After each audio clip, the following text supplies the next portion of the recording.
안녕하세요 여러분, 장헌걸 선생님입니다. 오늘은 여러분들이 실험 관찰을 정리를 못해서 선생님이 실험 관찰들을 여러분들이랑 정리를 해보려고 그래요. 그냥 여러분들에게 설명을 하면서 조금 할 내용이기 때문에 여러분 한번 잘해봅시다. 정서윤 잘 보고 있지? 자, 이제부터 이거는 실험 관찰 8페이지입니다. 빨리 넘어가는 부분들은 여러분들이 일시정지해서 보면 돼요.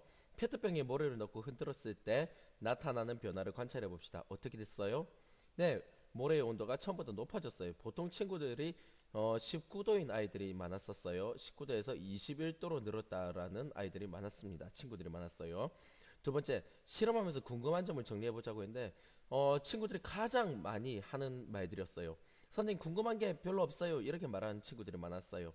하지만 과학적으로 우리가 생각을 해보면은 페트병을 빠르기가 빨라지면 흔드는 빠르기가 빨라지면 모래의 온도가 더 높아질까? 이런 것도 하나의 궁금한 점이 될 수 있고요. 모래를 흔들면 온도가 높아지는 까닭은 무엇일까? 이런 것도 하나의 궁금한 점이 될 수 있습니다. 여러 가지 물질을 흔들면 어떤 물질의 온도가 가장 높아질까? 라고 이런 것도 우리가 생각할 수가 있어요. 자, 3번 궁금한 점 중에서 더 실험하고 싶은 내용을 선택하여 탐구 문제로 정해봅시다. 탐구 문제 우리 뭐라고 좋은 탐구 문제랑 나쁜 탐구 문제 우리가 지난번에 했었어요. 자, 다른 물질을 흔들면 어떻게 될지 알아보고 싶다. 즉 우리는 지금 모래만 흔들었는데 설탕 그리고 좁쌀 이것들도 흔들면 어떻게 될지 알아보고 싶다라는 게 더 실험하고 싶은 내용이 탐구 문제가 될 수가 있고요.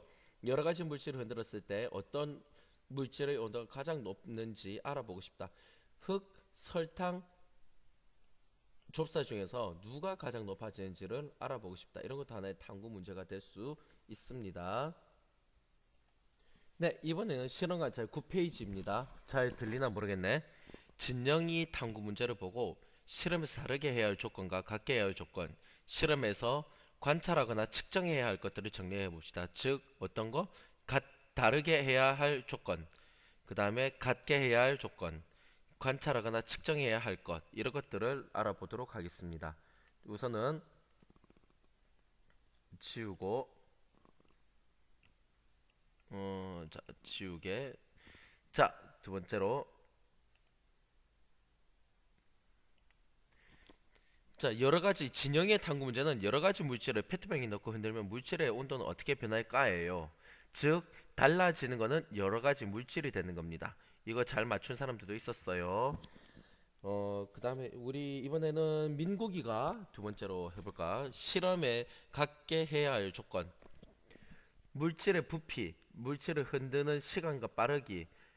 한 명은 1분에 150번, 한 명은 80번 흔들면은 된다고 했어요? 안 된다고 했어요? 당연히 안 됩니다. 물질의 부피 다 150ml였어요. 페트병의 종류 2리터짜리 페트병에 150ml 넣는 거보다 거랑 500ml짜리에 150ml 넣는 것, 이 두 개가 다르죠. 그 다음에 실험 장소, 실험 장소가 여기 우리는 과학실이지만은 만약에 북극 가서 흔든다면은 실험 결과가 달라지겠죠. 자, 그 다음에 실험에서 관찰하거나 측정해야 할 것. 관찰해서 측정해야 할 것은 바로 모래가 들어있는 페인트병을 흔들기 전과 흔든 후의 온도. 이런 것들이 바로 어, 측정해야 할 부분들입니다. 두 번째로, 그리고 두 번째로 실험에 필요한 준비물은 이런 것들이 있어요. 모래, 좁쌀, 설탕, 눈금, 실린더, 투명한 페트병 3개, 약숟가락, 종이컵 3개, 알코올 온도계, 스탠드, 링, 집게잡이, 실, 반코팅 면장갑, 초시계, 이런 것들이 있습니다. 일시정지해 놓고 한번 보세요. 실험 과정을 정리해 봅시다. 여러 가지 물질을 준비하고 먼저 준비했었죠. 페트병에 각각 같은 부피의 물질을 담았어요. 쌀, 좁쌀, 모래, 설탕을 150ml씩 담았습니다. 그리고 처음 온도를 측정하고요. 그리고 3분 동안 흔든 뒤 나중 온도를 측정합니다. 4번 실험에서 모두원의 역할을 정해봅시다. 우리가 이게 제일 안 됐어요. 누구는 페트병을 흔들고 누구는 시간을 측정하고 누구는 실험 결과를 기록해야 되는데 우리들은 그게 좀 안 됐습니다. 그리고 이왕 말하는 건데 우리 실험 끝나고 나면은 여기 이렇게 세 명이 앉아 있으면은 여기 있는 여기가 복도야, 통로야. 여기 있는 두 명은 빗자루를 가져와서 계단 옆에 있는 빗자루와 쓰레받기를 가져와서 주변을 청소를 합니다. 그리고 여기 있는 한 명은 실험 도구를 정리하고 책상 위에 있는 쓰레기들을 정리합니다. 마찬가지로 이렇게 앉아 있으면은 여기 있는 두 명은 빗자루와 쓰레받기를 가져와서 이 주변을 청소를 하고요. 그 다음에 여기 있는 한 명은 여기 위에 있는 실험 도구랑 그리고 위에 있는 흙이나 이런 여러 가지 다른 물질들을 다른 쓰레기들을 청소합니다. 알겠죠? 자, 신호관찰 10페이지. 이번엔 10페이지를 보겠습니다. 물질을 흔들기 전과 흔드는 온도 변화. 자, 실험 결과는 이렇게 정리를 하면 됩니다. 모래는 18에서 21도, 좁쌀은 18에서 21도씨, 그 다음에 설탕은 18에서 22도씨가 되었다라고 이렇게 정리를 하면 됩니다. 자, 이번에는 11페이지입니다. 표로 자료 변환하기. 실험 결과를 정리하고 해석하는 활동인데, 먼저 실험을 통해 얻은 결과를 어떤 형태로 정리할지 생각해 봅시다. 우리는 가장 쉽게 이렇게 표로 나타낼 거예요. 표로 나타낸다입니다. 두 번째, 실험에서 다르게 한 조건, 실험에서 관찰하거나 측정한 것을 고려하여 실험 결과를 표로 나타내 봅시다. 다르게 한 거는 모래, 좁쌀, 설탕이었습니다. 그리고 모래의 처음 온도는 18도, 그 다음에 좁쌀의 처음 온도도 18도, 설탕의 처음 온도도 18도였고, 나중에 3분 동안 흔들고 난 나중 온도는 21도, 21도, 22도가 되었습니다. 자, 이제 생각해 볼까요를 한번 확인해 보겠습니다. 표를 통해 알 수 있는 점을 생각해 봅시다. 아까 옆에 있던 표 기억나죠? 물질에 들어있던 페트병을 흔들었더니 물질의 온도가 높아졌다. 세 가지 물질의 온도 모두 변화가 비슷하였다. 좁쌀, 그 다음에 설탕, 그 다음에 모래, 흙. 알겠어요? 그 다음 실험에서 측정하면서 나타나는 문제점을 이야기하여 봅시다. 페트병을 흔들 때 사람마다 페트병을 흔들 때 움직이는 범위가 다르다라는 문제점이 있었고 3분 동안 일정한 빠르기로 흔들기 어렵다. 선생님이 알기로 이번에 5학년 3반에 동진이었을 것 같은데 5학년 3반이 맨 마지막 수업 시간이었지? 동진이인가 누군가 했었을 때 7도인가 8도 올랐어. 이런 부분들은 약간 사람들마다 일정한 빠르기로 흔들러야 되는데 그렇게 되지가 않아서 문제가 생겼을 것 같아요. 그 외 다른 친구들 한번 보니까 엄청 막 돌아다니면서 흔드는 친구도 있고 많이 흔드는 친구도 있었어요. 자, 그런 부분들은 당연히 실험 결과가 일정하게 안 나올 가능성도 높습니다. 보자. 우선 뭐 김서연이네는 그리고 제대로 뭐 이게 실험 결과가 꼭 똑같이 나와야 잘했다는 건 아니야. 아무튼 서연이도 잘했던 것 같고 그리고 온도가 많이 차이 나는 친구들도 열심히 흔드는 거니까 뭐 그렇게 나와도 되긴 돼요. 하지만 다음에는 우리가 일정하게 한번 하는 걸로 도전해 봅시다.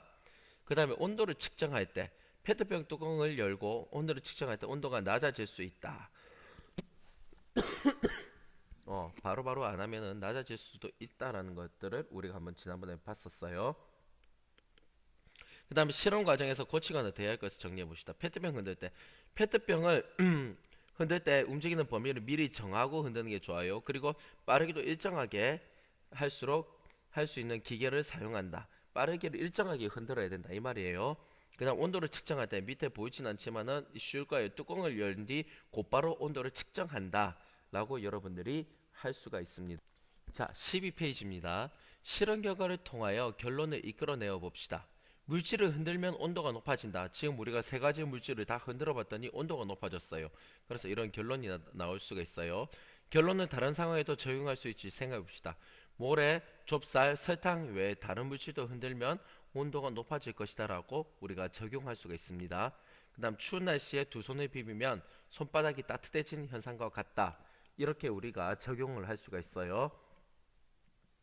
자, 그리고 생활 속에 여러 가지 물질을 흔들어 보는데 이런 것들은 여러분들이 뭐 우리가 소금 할 수도 있고 녹말을 할 수도 있어요. 그 흔들기 전, 그 다음에 흔든 후 이런 것들을 여러분들이 직접 집에서 실험을 한번 더 해볼 수도 있습니다. 무슨 말인지 알겠죠? 자, 실험 결과를 해석하고 결론을 내려봅시다. 물질을 흔들면 온도가 높아진다 라고 우리가 이번에 실험 결과를 해석했습니다. 그러면은 결론을 일반화할 수 있는지, 일반화란 말은 이제 모든 물질을 다 흔들면은 온도가 높아질까 라는 건데, 우리가 최소한 세 가지 정도는 해봤더니 온도가 높아졌다는 것을 알 수가 있었어요. 자, 이제 결론을 도출하는 과정은 이제 다음과 같이 요약할 수 있어요. 우리가 이 5시간을 통해서 쭉 배웠던 내용이에요. 뭐냐? 1단계 탐구 문제 확인을 해야 돼요. 탐구하고자 했던 문제가 무엇인지 확인합니다. 2단계 가설 확인을 해야 돼요.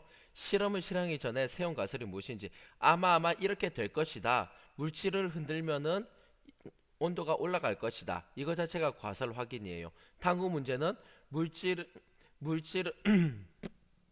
이제 탐구 문제는 여러 가지 좋은 탐구 문제, 나쁜 문제들이 있었을 거예요. 그 중에서 좋은 탐구 문제들을 가지고 이런 가설을 여러분들이 세우는 거고, 그 다음에 실제로 실험해서 실험 결과를 분석해야 됩니다. 실험을 통한 수집한 자료를 분석하고, 그 다음에 이 수집한 자료를 통해서 가설이 맞았는지 틀렸는지, 물질을 흔드니까 온도가 올라갔다 라고 하면 가설이 맞는 거예요. 그래서 이걸 가지고 결론 도출할 수 있습니다. 검증한 가설을 실험 결과에 근거하여 결론을 진술한다 라고 우리가 할 수 있습니다. 결론을 도출할 때는 다음과 같은 사항에 주의해야 됩니다. 되도록 간단하고 명료하게 진술해야 되고, 가설을 지지하는 조사 내용과 실험 결과를 잘 정리해야 됩니다. 가설과 다른 내용으로 결론을 도출하면 안 돼요. 수집한 실험 결과에 근거하여 결론을 내리고 과도한 예측과 추측은 피합니다. 그 다음 실험 결과를 반복하여 진술하지 않고 실험 결과의 바탕을 두어 가설의 지지 여부를 논리적으로 추론하여 기술한다. 말은 어렵지만은 이거 똑같아요. 실험 결과를 반복하여 진술하지 않으면 실험 결과 그대로 말하지 않고 실험 결과의 바탕을 두어 가설의 지지 여부를 논리적으로 실험 결과가 이렇게 했기 때문에 실험 결과에 설탕, 그 다음에 좁쌀, 모래 흔들었더니 온도가 올라갔습니다. 그러므로 물질들은 흔들면은 열이 발생한다는 것을 발생한다는 것으로 우리가 예측을 할 수 있다라고 이렇게 추론을 하면 됩니다. 자, 이상 오늘 여기까지 실험 관찰 정리 내용을 마치도록 하겠습니다. 자세한 것들은 여러분들이 일시 정지를 해놓고 정리를 하도록 하세요.